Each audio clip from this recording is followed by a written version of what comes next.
Intermediate का जो result है वो आ चुका है और मेरे साथ बिहार बोर्ड के अध्यक्ष हैं आनंद किशोर जी, सीधे मैं इनसे बात करूँगा। लगातार लड़कियों का जो है वह दबदबा कायम रहा है, इस बार भी कायम रहा। क्या कैसे देखते हैं? ये बहुत ही खुशी की बात है। माननीय मुख्यमंत्री महोदय के निर्देश में राज्य सरकार द्वारा जो बालिकाओं की शिक्षा को प्रोत्साहित करने के लिए कई महत्वपूर्ण कदम उठाए गए हैं, उसका प्रत्यक्ष लाभ, प्रत्यक्ष परिणाम इस परीक्षाफल में देखने को मिलता है। ओवरऑल पासिंग परसेंटेज जहां 85.19 रहा है, वहीं छात्राओं का पासिंग परसेंटेज 86.23 और छात्रों का पासिंग परसेंटेज 84.09 है। इतना ही नहीं, तीनों संकायों में, कला, वाणिज्य और विज्ञान, तीनों ही संकायों में छात्राओं का पासिंग परसेंटेज छात्रों की तुलना में बेहतर रहा है। और जो टॉप 5 स्थान पे जो 26 विद्यार्थी जो आए हैं, उनमें भी 19 छात्राएं और 7 छात्र उसमें सम्मिलित हैं। सर, इस बार कुछ परिवर्तन भी किए गए हैं प्रोत्साहन राशि को लेकर। बिल्कुल, इस बार जो फर्स्ट पोजीशन पे जो प्राप्त हुए हैं, उन्हें 2 लाख रुपए की राशि और लैपटॉप, प्रशस्ति पत्र, मेडल दिया जाएगा। सेकंड स्थान पे प्राप्त होने वाले को 1.5 लाख रुपए, तृतीय स्थान वाले को 1 लाख रुपए और चतुर्थ और पंचम स्थान वाले को 30,000 रुपए की राशि, और इन सभी छात्र छात्राओं को एक लैपटॉप, मेडल और प्रशस्ति पत्र भी प्रदान किया जाएगा। सर, पटना की भी तस्वीर इस बार बदली है। यहाँ पे भी 2 लड़कियों ने जो बाजी मारी है, तो किसे देखते हैं सर? बहुत ही उत्साहजनक और बेहतर परिणाम रहा है। पटना जिले में विशेष रूप से वाणिज्य संकाय में जो पूरे राज्य में जो फर्स्ट और सेकंड स्थान जो प्राप्त हुआ है, दोनों ही छात्राएं पटना जिले की हैं। सुश्री अदिति कुमारी जो संत जेवियर्स उच्च विद्यालय गांधी मैदान की छात्रा हैं, उन्हें 480 अंकों के साथ पूरे राज्य में प्रथम स्थान प्राप्त हुआ।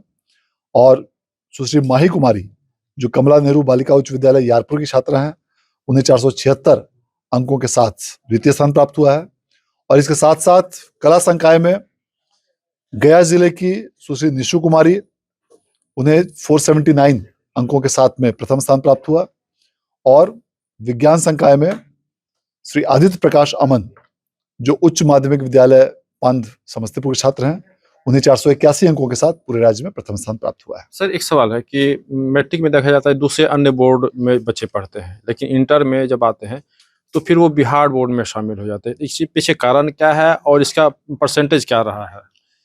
देखिए, जो हम लोगों ने कई ऐसे जो परिवर्तन किए हैं जिसका सीधा लाभ ऐसे विद्यार्थियों को मिलता है, उसमें सबसे पहला यह जो रिजल्ट अर्ली मार्च महीने में जो जारी हो जाता है, उसके चलते जो भी स्टूडेंट्स 11th जो पास करते हैं, उन्हें आगामी कॉम्पिटिटिव एग्जामिनेशंस जो इंजीनियरिंग की तैयारी कर रहे हैं, मेडिकल की तैयारी कर रहे हैं, ऐसे सभी स्टूडेंट्स को वैसे कॉम्पिटिटिव एग्जामिनेशंस देने के लिए पर्याप्त समय मिलता है, तो निश्चित रूप से उसका उन्हें लाभ मिलता है। इतना ही नहीं, परीक्षा का पैटर्न भी हम लोगों ने objective, short questions, multiple choice, long questions इस पैटर्न पे किया है, जो काफी हद तक कंपटीशन से मिलता है।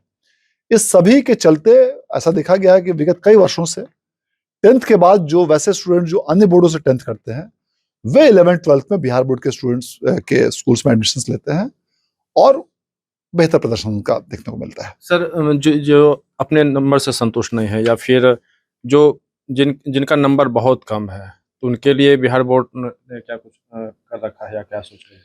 जो भी विद्यार्थी अपने अंकों से संतुष्ट नहीं है, उनके लिए आगामी 25 मार्च से 2 अप्रैल के बीच स्क्रूटनी हेतु आवेदन उनके प्राप्त किए जाएंगे। ऑनलाइन रूप से पोर्टल की व्यवस्था की जाएगी। और जो भी विद्यार्थी किसी कारणवश यदि उत्तीर्ण नहीं हुए हैं, तो उनके लिए भी पूरक सह विशेष परीक्षा के लिए भी 25 मार्च से 2 अप्रैल के बीच पोर्टल खोला जाएगा, उसमें भी आवेदन कर सकते हैं। और वह पूरक परीक्षा का भी आयोजन अप्रैल माह में करते हुए उसका परीक्षा फल 31 मई तक प्रकाशित करने का लक्ष्य रखा गया है, ताकि ऐसे किसी भी स्टूडेंट का 1 साल बर्बाद नहीं हो और वे इसी करंट सेशन में ही हायर एजुकेशन में इंस्टीट्यूशंस में वे एडमिशंस ले सके। सर, उम्मीद करें कि इसी महीने मैट्रिक का भी रिजल्ट आ जाएगा। निश्चित रूप से मैट्रिक के परीक्षाफल की भी तैयारी बहुत जोर शोर से चल रही है और यह लक्ष्य रखा गया है कि आगामी 31 मार्च के पहले मैट्रिक का भी परीक्षाफल घोषित किया जाए। इतनी सारी जानकारियों के साथ, चूंकि हमारे जो आनंद किशोर सर हैं, इन्होंने बताया कि किस तरह से क्या रिजल्ट रहा है। पहले से लगातार जो लड़कियों का जो रहा है दबदबा, वो लगातार कायम है। इस बार पटना का भी रिजल्ट आया है पूरे बिहार में स्थिति यह है कि बिहार बोर्ड को लेके जो दूसरे बोर्ड हैं वो मैट्रिक के बाद इंटर में वो इस बिहार बोर्ड के साथ शामिल हो जाते हैं, इसलिए क्योंकि बेहतर परिणाम कम समय में आ सके, ताकि जो बाहर जो तैयारी करने जाते हैं तो ऐसे में उनको समय मिल जाता है। तो निश्चित रूप से ये एक बहुत अच्छी बात है।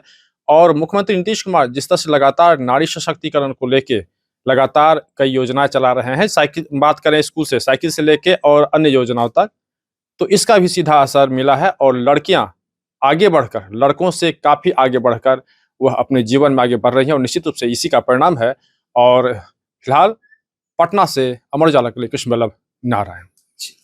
आपके राज्य की खबरें, आपके शहर की खबरें सबसे पहले जानने के लिए देखते रहें अमर उजाला। चैनल को सब्सक्राइब जरूर कर लें और पाएं हर अपडेट।